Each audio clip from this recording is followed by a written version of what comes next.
तन। नमस्कार, मेरा नाम उज्जवल सिंह है।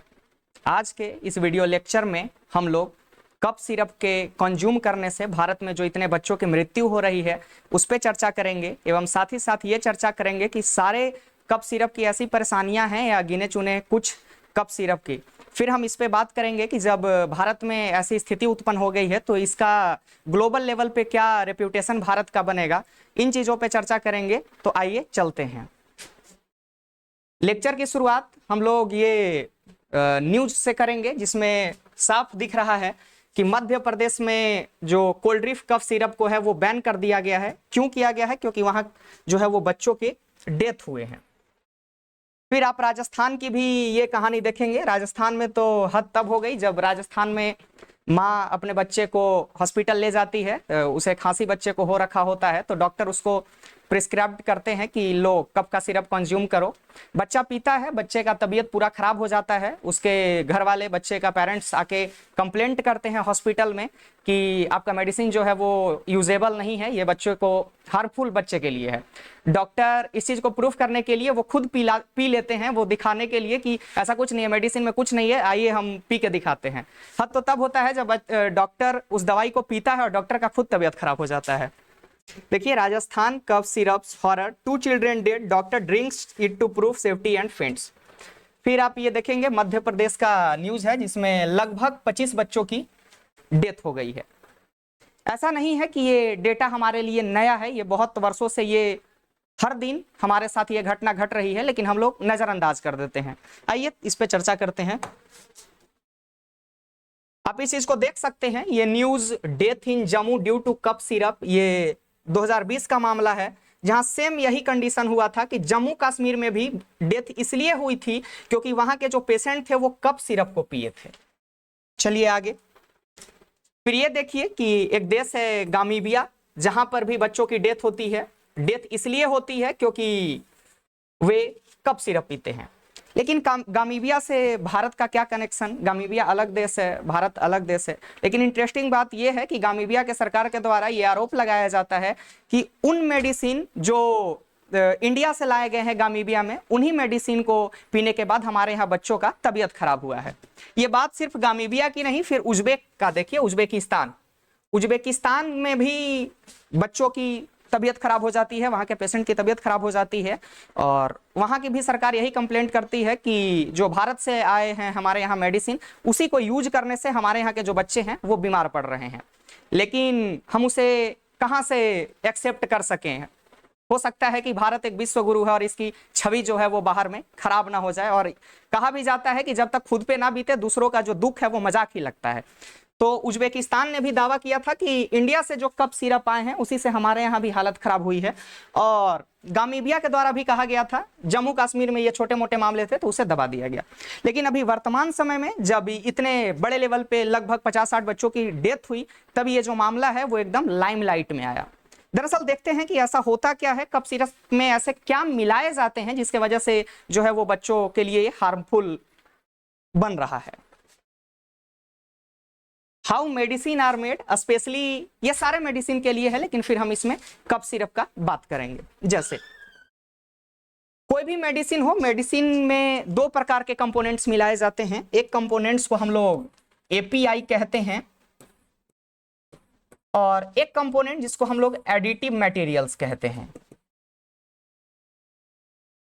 एपीआई जिसका पूरा नाम एक्टिव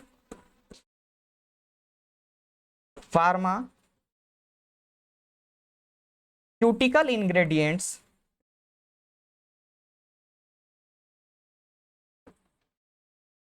अब यहां लग रहा होगा कि भाई ये एक्टिव फार्मास्यूटिकल इंग्रेडिएंट्स क्या है और ये एडिटिव्स क्या है। देखिए, कोई भी मेडिसिन हम लोग जब कंज्यूम करते हैं उसमें लगभग, अगर मेडिसिन में 100% कोई भी सब्सटेंस को यूज किया गया है तो उसमें मुश्किल से 2 से 5% मेडिसिन होते हैं। यानी कि मेडिसिन का वो पार्ट जिसके लिए स्पेशली मेडिसिन बनाया गया है उसी को हम लोग एक्टिव फार्मास्यूटिकल इंग्रेडिएंट्स कहते हैं। जैसे अगर मान लीजिए कि खांसी की बात हुई, अगर खांसी के सिरप में, तो खांसी के सिरप में जो कंपोनेंट्स का यूज किया जाता है उसको हम लोग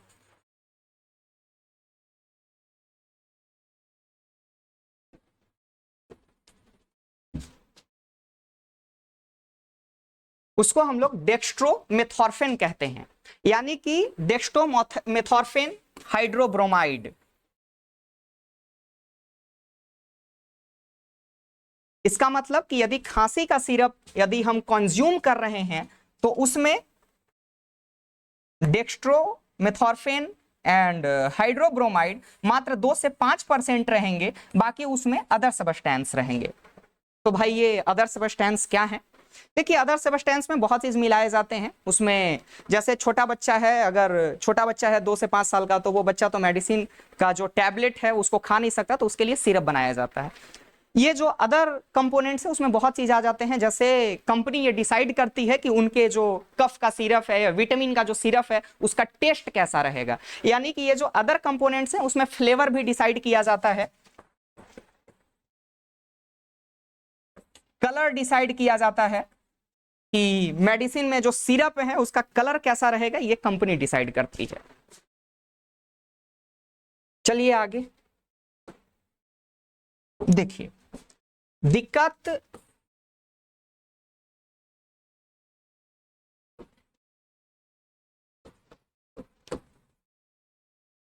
आखिर मेडिसिन में ऐसा क्या मिलाया गया कफ सिरप में जिससे ऐसे बच्चों की परेशानियां जो हैं वो क्रिएट हो गई। तो दरअसल मामला डेक्स्ट्रोमेथॉर्फेन का है ही नहीं। जिस मेडिसिन में ये मिलाया गया था, दरअसल उस मेडिसिन का नाम कोल्ड्रिफ है। कोल्ड्रिफ में भी डेक्स्ट्रोमेथॉर्फेन भी का लेवल भी ठीक था। कमी इसमें नहीं है, कमी इसके एडिटिव्स में है जो इसमें मिलाए जाते हैं। तो एडिटिव्स में क्या मिलाए जाते हैं खांसी के सिरप में?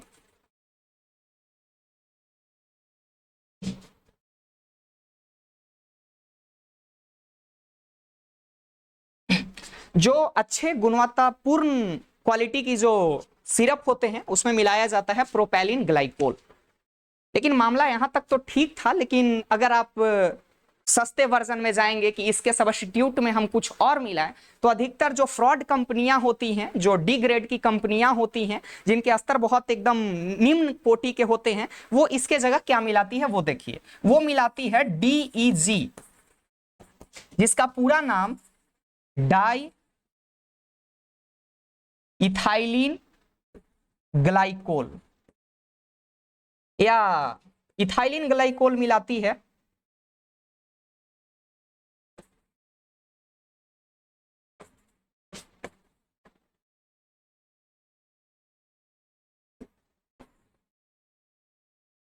कितनी खतरनाक बात यह है कि जिस प्रोपेलिन ग्लाइकोल के सब्स्टिट्यूट में हम लोग DEG डाइथाइलिन ग्लाइकोल या इथाइलिन ग्लाइकोल मिलाते हैं, इसका यूज हम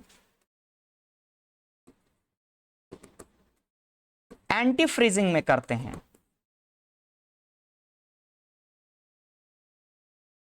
यानी कि ये मटेरियल उन मटेरियल्स में मिलाया जाता है जिससे कोई भी चीज जमे ना, और इसका प्रयोग हम लोग पेंट में करते हैं। इसका प्रयोग हम लोग ब्रेक ऑयल में करते हैं। इसका प्रयोग हम लोग प्लास्टिक को बनाने में करते हैं। कितना ये खौफनाक बात है कि जिस इंग्रेडिएंट्स का उपयोग हम पेंट बनाने में, जिस इंग्रेडिएंट्स का उपयोग हम लोग ब्रेक ऑयल बनाने में, जिस इंग्रेडिएंट का उपयोग हम लोग प्लास्टिक बनाने में करते हैं, अगर यही हमारे बॉडी के अंदर जाए तो सोचिए कि ये कितना खतरनाक होगा हमारे बॉडी के लिए। सामान्य सी बात है, खतरनाक होगा ही, और इसका रिजल्ट देखने को मिला। हुआ क्या कि वहां के बच्चों का कुछ का डेथ हुआ, कुछ का जो किडनी है वो खराब हो गया। सामान्य सी बात है कि किडनी खराब होंगे ही। ऐसे डाइथाइलिन ग्लाइकोल या इथाइलिन ग्लाइकोल का कंज्यूम करने से, कंजम्पशन करने से हमारे हार्ट फेलियर के चांसेस बढ़ते हैं, ब्रेन काम करना बंद कर देता है, और सबसे बड़ी बात इसका अटैक जो है वो हमारे किडनी पे होता है और किडनी खत्म हो जाता है। सामान्य सी बात है कि अगर किसी व्यक्ति का किडनी फेल हो जाएगा, हार्ट फेल हो जाएंगे, तो सामान्य सी बात है कि वो व्यक्ति डेथ का ही रास्ता चुनने पर मजबूर हो जाएगा। चलिए अब आगे। तो फिर ये सवाल आता है कि क्या भारत में कोई भी धड़ल्ले से दवाइयां बना देंगी कंपनी और इसको कोई रेगुलेट नहीं करता? क्या हम और आप ऐसे ही दवाई बना दें और डायरेक्ट मार्केट में सप्लाई कर दें, क्योंकि जांच वगैरह तो होना है नहीं? नहीं, बिल्कुल भी ऐसा बात नहीं है। आइए देखते हैं। हमारे यहाँ जो मेडिसिन जब हमारे यहाँ बनता है, कंपनी से कैसे मार्केट तक आएगा, उन सारे कामों को regulate central drugs standard control organisation करता है। अगर ये वाकई करता तो फिर ऐसे खौफनाक मंजर हमें देखने को मिलते कैसे। इसका मतलब गड़बड़ी तो इनके द्वारा भी की गई है। Central drug standard control organisation, short में कहें तो CDSCO। CDSCO का काम जब कंपनी में दवाई मैन्युफैक्चर होता है, वहां से मैन्युफैक्चरिंग होने तक से लेकर मार्केट में सप्लाई होने तक, इनके रूल्स एंड रेगुलेशंस के कैटेगरी में अगर दवाइयां फिट बैठती है तो ठीक है, नहीं बैठती हैं तो मार्केट में सप्लाई नहीं किया जाएगा। लेकिन सामान्य सी बात है कि फिर तो जिस मेडिसिन का कंजम्पशन बच्चे कर रहे हैं वो भी इस प्रोसेस से गुजरे होंगे, फिर central drugs standard control organisation सोई हुई कहां थी। तो उनके द्वारा भी जांच की गई होगी, लेकिन वैसे नहीं की गई होगी जैसे फ्री एंड फेयर मैनर में करना चाहिए। ये कोल्ड्रिफ कंपनी है, कोल्ड्रिफ। मामला इसी कोल्ड्रिफ कंपनी का है जिसको रन श्रेसन फार्मा करती है। अभी वर्तमान समय में जब मामला बहुत लाइमलाइट में आया तो गवर्नमेंट ने श्रेसन फार्मा को बंद कर दिया। लेकिन क्या यह मामला सिर्फ श्रेसन फार्मा का हो सकता है? बिल्कुल भी नहीं। सरकार का जब रेड श्रेसन फार्मा पे पड़ा तो पता चला कि गड़बड़ी यहां है। लेकिन भारत में बहुत सारी फार्मास्यूटिकल कंपनी है। एक तरफ PLI की बात करती है सरकार कि अगर भारत में फार्मास्यूटिकल कंपनीज अगर खुलते हैं तो हम उन्हें प्रमोट करेंगे, उसी का नजारा ये देखने को मिल रहा। और सबसे हैरानी की बात यह है कि जिस अथॉरिटी के हाथ में ड्रग्स को कंट्रोल करने का मैनेजमेंट थोपा गया है, उसी के द्वारा ठीक इसी कंपनी को 2 टाइम्स ब्लैक लिस्टेड किया गया था।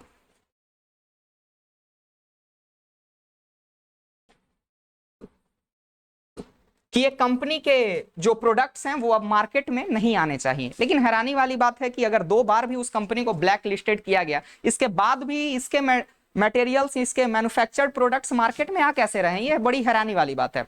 और तो और इस कंपनी में कम से कम 364 लूप होल्स देखे गए।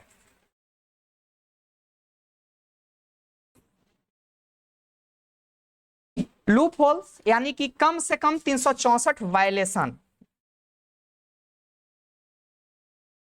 जब गवर्नमेंट ऑफिशियल्स इसके कंपनी में जाते हैं तो वहां देखते हैं कि ऐसे ही जंग लगे हुए ऑफिस हैं, वहां पे ऐसे ही जहां पे सिरप बनाया जा रहा है, जहां दवाइयां बनाई जा रही हैं, वो एकदम अनहाइजेनिक है। लेकिन फिर भी ऐसे कंपनी भारत में रन कैसे कर रहे हैं? बात सिर्फ श्रेसन फार्मास्यूटिकल कंपनी की नहीं है। जब श्रेसन फार्मास्यूटिकल कंपनी भारत में लाइमलाइट में आया तो हमने जाना कि गलती इसकी है। लेकिन गलती इसकी कहें या हम ड्रग्स इंस्पेक्शन अथॉरिटी को कहें, किसे कहें? और यह बात सिर्फ श्रेसन फार्मास्यूटिकल कंपनी की नहीं है। भारत में और सारे फार्मास्यूटिकल्स कंपनी को जांच करनी चाहिए और देखनी चाहिए कि कहां कहां गड़बड़ियां हैं, नहीं तो वर्ल्ड लेवल पे, ग्लोबल लेवल पे हमारी छवि बहुत खराब हो जाएगी। एक तरफ हमारा नाम है वर्ल्ड में मेडिकल टूरिज्म के नाम पर। मेडिकल टूरिज्म एक वर्ड आता है जहां दूसरे देश हमारे यहां अगर मेडिसिन ट्रीटमेंट करवाने अगर वो हमारे यहाँ टूरिज्म के सहारे आ रहे हैं, उसे हम मेडिकल टूरिज्म कहते हैं। तो एक तरफ हम कहते हैं कि मेडिकल टूरिज्म है जहां पे दूसरे देशों के लोग जब उन्हें लगता है कि अभी जीवन में कुछ भी नहीं रखा, अब हो सकता है कि हम जी नहीं पाएंगे, फिर भी वो भारत आते हैं और ट्रीटमेंट करवा के जाते हैं और उम्मीद होता है कि वो ठीक हो जाएं। अगर ऐसी परिस्थिति में भारत के लिए बड़ा खतरा साबित होगा। चलिए लेक्चर को एंड करने से पहले एक और थोड़ा सा इंटरेस्टेड फैक्ट्स देख लेते हैं। आपने एक चीज गौर किया होगा कि मेडिसिन पे एक IP लिखा हुआ होता है, कहीं IP भी लिखा हुआ होता है। फिर आप देखेंगे तो यहां ये BP भी लिखा हुआ है। फिर आप देखेंगे तो यहां पे USP भी लिखा हुआ है, यानी कि यहां IP लिखा हुआ है, यहाँ BP लिखा हुआ है, यहाँ USP लिखा हुआ है। ऐसा क्या है जो मेडिसिन पे, किसी भी मेडिसिन पे कभी IP लिखा हुआ होता है, कभी USP लिखा हुआ होता है, कभी BP लिखा हुआ होता है? दरअसल देखिए इसके पीछे माजरा क्या है। जब हमारे यहाँ मेडिसिन बनती है तो ऐसा तो है नहीं कि कहीं से कुछ कुछ मटेरियल्स निकाल के उठा के मिक्स करके बना दिए। मेडिसिन बनाने का अपना एक फार्मूला होता होगा, उसके रूल्स एंड रेगुलेशंस होते होंगे कि इस कंपोनेंट को, इस इंग्रेडिएंट को इतने परसेंट, इतने परसेंट में अगर हम मिलाएंगे तो एक सफिशिएंट और एकदम बढ़िया क्वालिटी का, उच्चतर क्वालिटी का मेडिसिन बनेगा। तो इसी से जुड़ा हुआ है, आईपी हो गया या बीपी हो गया या यूएसपी हो गया। आईपी इसका मतलब इंडियन फार्मोकोपिया। इंडियन फार्मोकोपिया कहने का मतलब कि जिस भी मेडिसिन पे आईपी लिखा हुआ है, इसका मतलब वो इंडियन फॉर्मूले से बनाए गए हैं। और रही बात बीपी की, तो जिस पे बीपी लिखे हुए हैं जिस मेडिसिन पे, उसका मतलब समझिए कि उस पे ब्रिटिश फार्मोकोपिया के फॉर्मूले से वो मेडिसिन बनाए गए हैं। और रही बात यूएसपी की, तो यूएसपी का मतलब हो गया कि यूनाइटेड स्टेट्स फार्मोकोपिया। इसका मतलब यूनाइटेड स्टेट्स में जो बुक चलते हैं मेडिसिन बनाने के, उसके फॉर्मूले से यूएसपी बनाया गया है। चलिए आज के लिए इतना ही, अपने वीडियो लेक्चर को यहीं पे समाप्त करते हैं। तब तक के लिए जय हिंद, जय भारत।